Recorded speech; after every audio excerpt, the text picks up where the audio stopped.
Hello and welcome to The Print. I'm TCA Sharad Raghavan, Deputy Editor, and today we are, of course, going to be talking about the win of Mr. Donald Trump as the next US President and what this means for India in particular to do with our trade.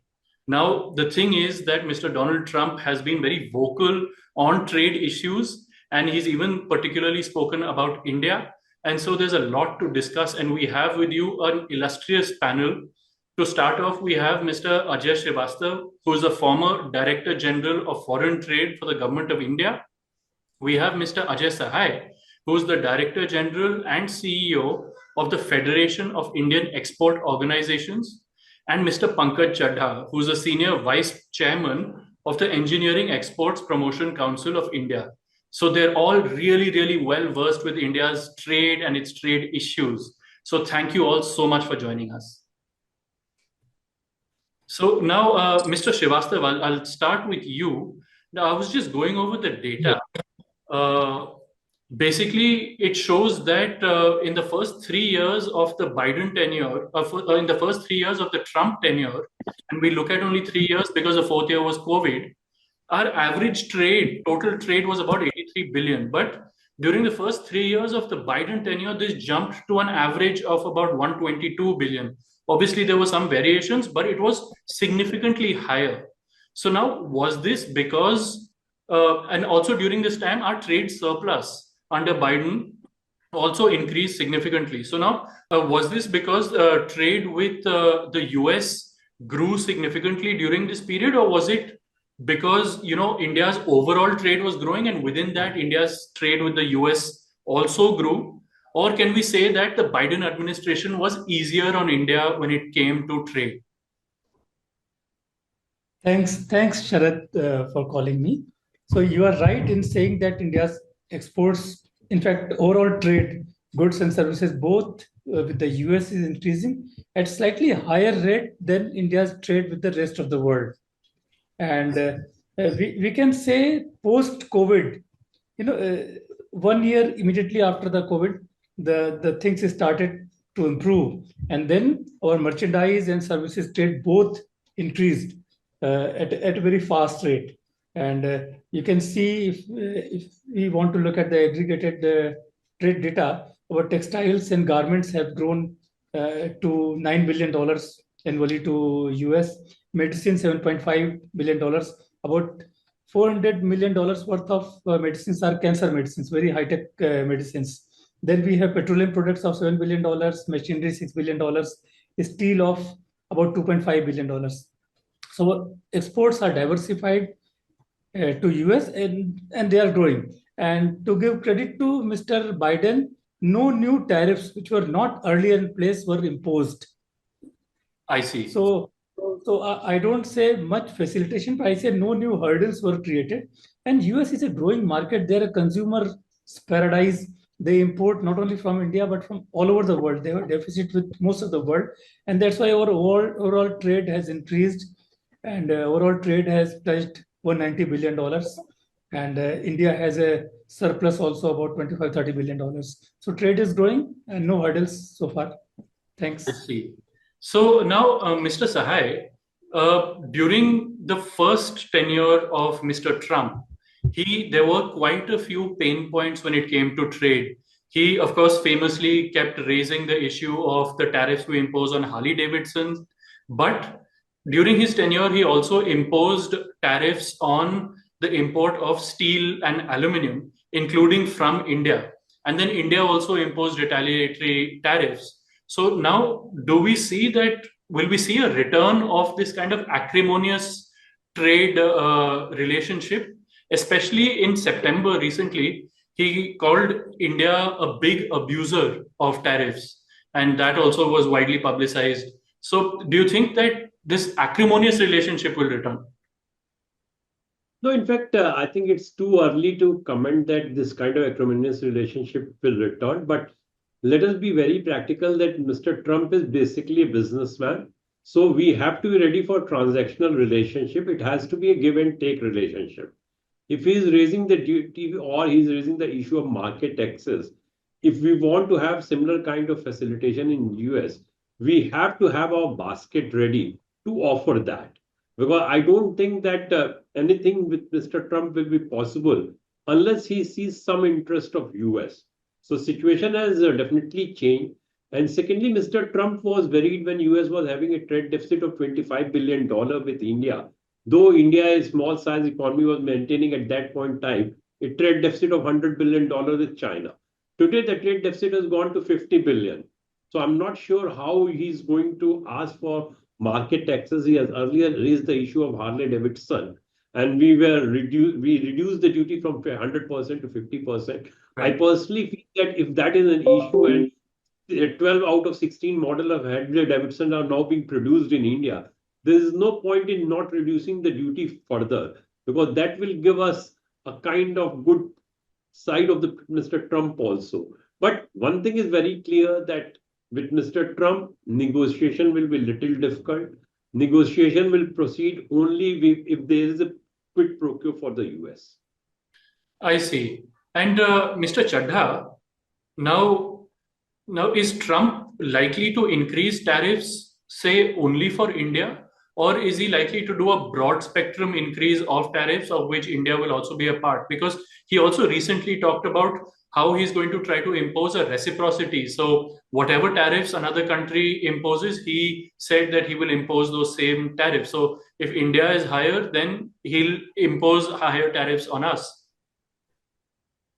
Here, I think I would like to highlight on two grounds. One is the macro ground, where I feel basically, as Mr. Ajay Sahai said, Trump is going to look at a very transactional based analysis. There's going to be, generally his point of view is what is in there for America. So therefore that is going to be a challenge for us. For every little thing that we want from them, they need from us maybe slightly more.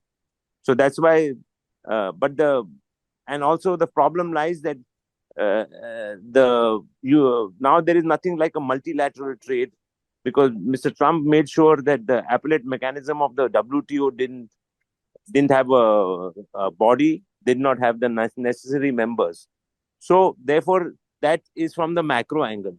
From the micro angle, when I look at, let's say, since I represent the engineering trade, Right. we had got hit by Section 232.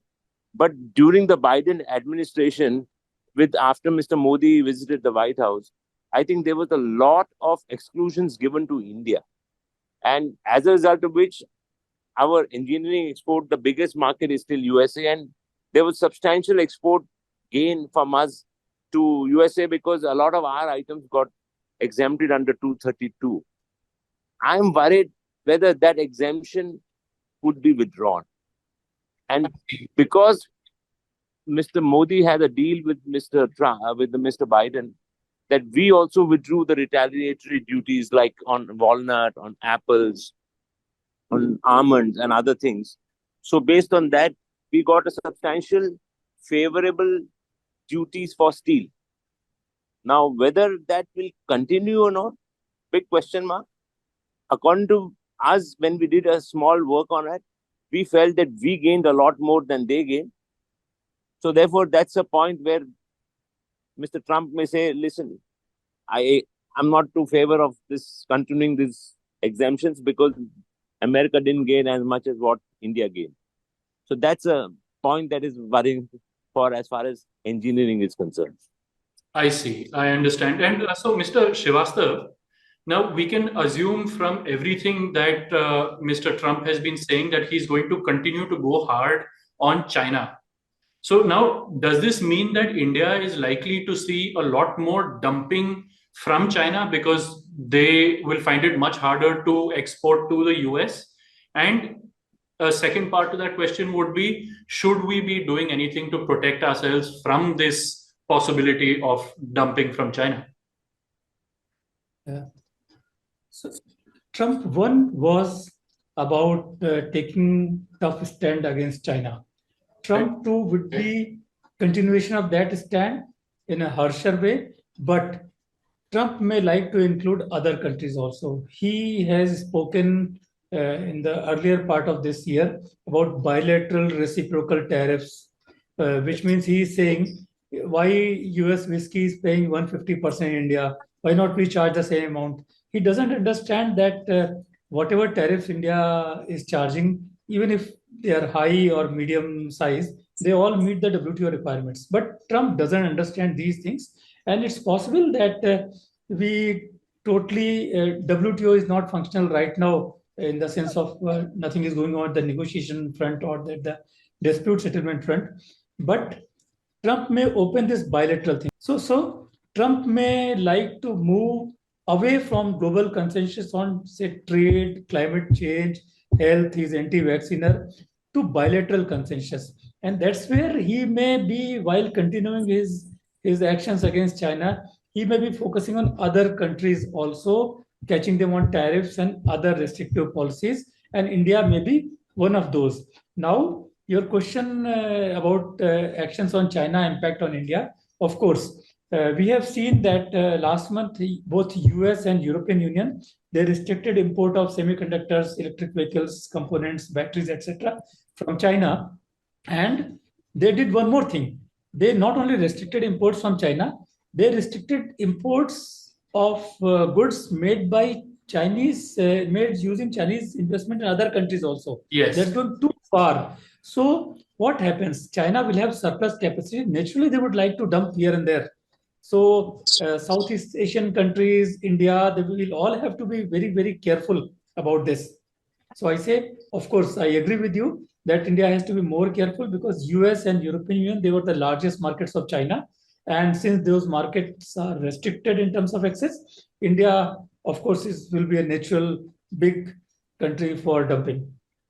So you feel that possibly we should maybe start imposing some additional anti-dumping duties. We have been doing some, but maybe we should do some more. No, I don't want to use the anti-dumping or safeguard tool in an indiscriminate way, because what happens is most of the products we impose anti-dumping, they are intermediate goods or raw materials. The moment you impose anti-dumping on these, value-added products made by thousands and thousands of MSME, they become pricier, they can't be exported, and even they will lose the domestic market. So anti-dumping is a tool, is a potent tool, and we have to use with great care. I see, I understand. And now, Mr. Sahai, on the other hand, with Donald Trump going hard on China, there's of course a huge opportunity for Indian exports. So what are the kind of the key exports that we can, take advantage of this gap that will be created? I know that we're already doing it in solar modules. Our exports to the US have grown very, very significantly over the last few years. But what are some of the other items that we can, fill this gap in? First of all, with the coming of Mr. Trump back as president, China plus one policy of the US companies will get further acceleration. Right. So there will definitely much movement to take the business away from China, and some of that business will definitely come to India. When it comes to the tariff, I don't expect Mr. Trump to raise the tariff across the board because he has to be conscious of the inflation rate in US, which is already very high. And in his electoral promise, he said that he will bringing down the inflation rate. To me, in the sector where he is looking to start manufacturing or strengthen the manufacturing in US, he will be raising a very high tariff, more so on China, and maybe a relatively lower one on other countries, maybe India also. I don't foresee him to impose tariff across the board. But it is also possible, as told by other speakers as well, he may go for a bilateral kind of negotiation with the countries, realizing that he is offering a very big market to them. So if I'm looking into, let us say, pharma, apparel, gems and jewelry, automobile, electronics export to US, he may be looking into some of the big ticket items for the negotiation purpose. That's why, as a policymaker, we should also have our basket ready where we can offer something in exchange to US. They have talked about import of dairy where we have some religious sensitivity. It may not be possible. He has talked about medical equipment where we have price control order. We can look into that. The import of laptop, computer, may require some revisit in the background of these. The short point which I am making is that we have to be ready with what we can offer, which is something which meets the US requirement also. If we are in such a situation, I'm not ruling out even restoration of the GSP, which is quite possible, but it can be restored only if you offer something in exchange to US.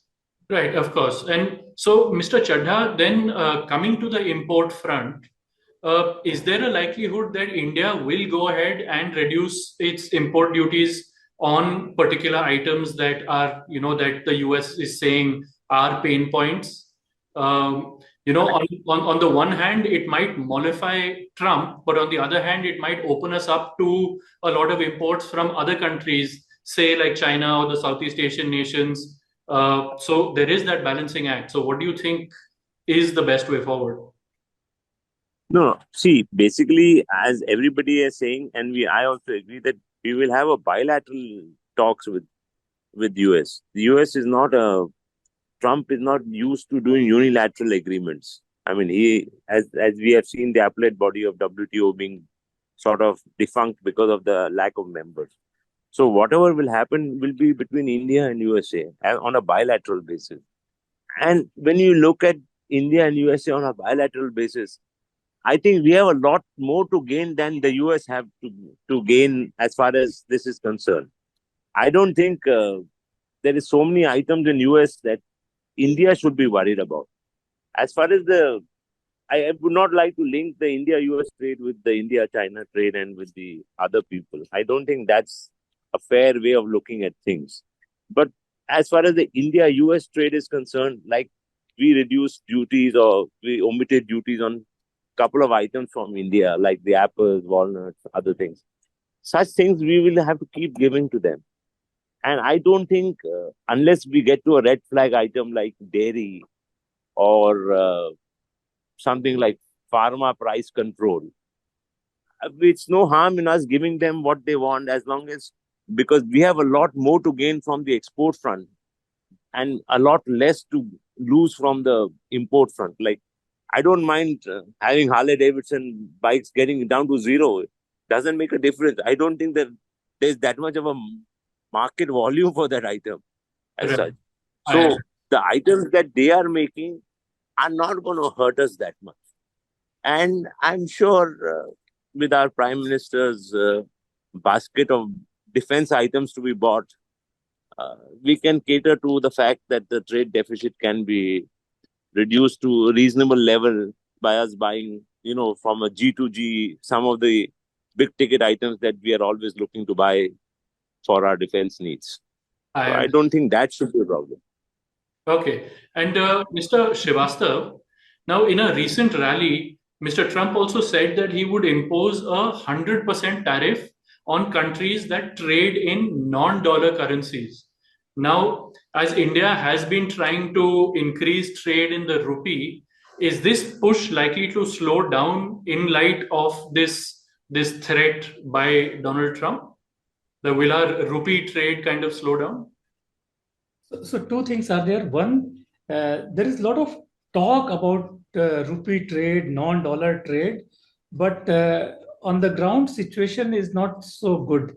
We trade 90%, our 90% of the trade happens to the dollar only. Even our trade with China is through invoicing is in dollars only. So rupee trade, we are talking a lot, but still some concrete actions are missing for them to take place. So any country which needs to be worried is China, because China, Saudi Arabia, Iran, Russia, they have a tangible volume of trade, non-dollar trade. But at the same time, suppose Trump is being unreasonable. I say dollar is not it's a country's choice, two countries' choice to do whatever currency. If he is being unreasonable, he should be responded. We are all sovereign nations, and whatever we don't like, we have to tell them plainly. Say, as Mr. Sahai very rightly said, that Trump is a deal maker. He is transactional. He's transactional. So whatever he says, we have to respond in equal measure, and we have done this earlier. Remember in I think 2018, when during Trump's first term, he imposed tariffs on aluminum and steel from India.